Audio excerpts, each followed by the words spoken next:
Hello, friends. It's good to see you all.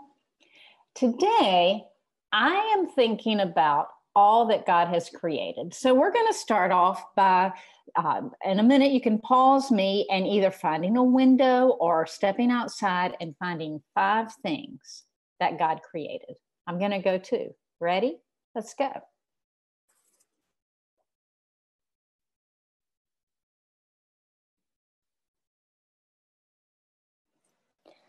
Tell somebody what you found out. And also, you can tell me. Tell me all 5.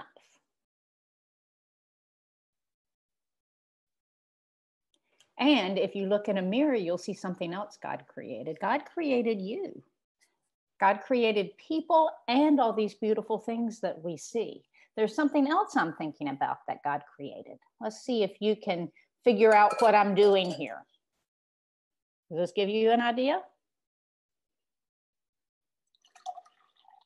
We can drink water, we can splash in water, we can wash our hands in water, we can mix in water, but water itself, God created.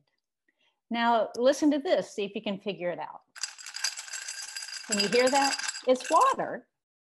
And this is water that a machine cooled to make ice. But there are some Moravians who live where it is very, very, very cold and who are around a lot of ice that hasn't needed to have a machine to freeze it. So I bet you can think about a cold, icy, snowy day. Well, there are some Moravian children, youth, and adults who have cold, snowy, icy days a lot.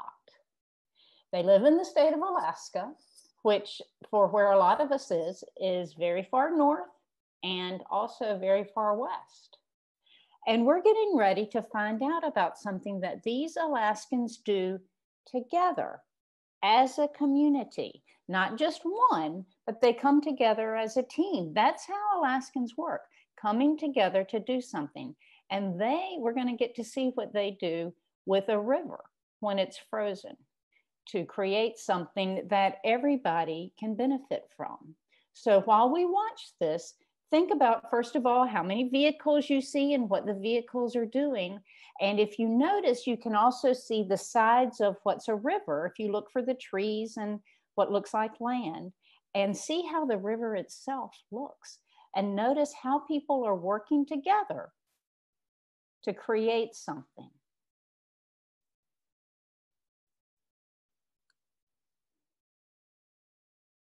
The Kuskokwim River now has its longest ice road ever, in a year when people thought there might not be any ice road at all. As of this weekend, the graded, marked road stretches 200 miles from Bethel upstream to Crooked Creek. The project has involved almost a dozen tribes working together across months. The day the Kuskokwim's longest ice road was completed was a reunion. It was a good day, a lot of handshaking.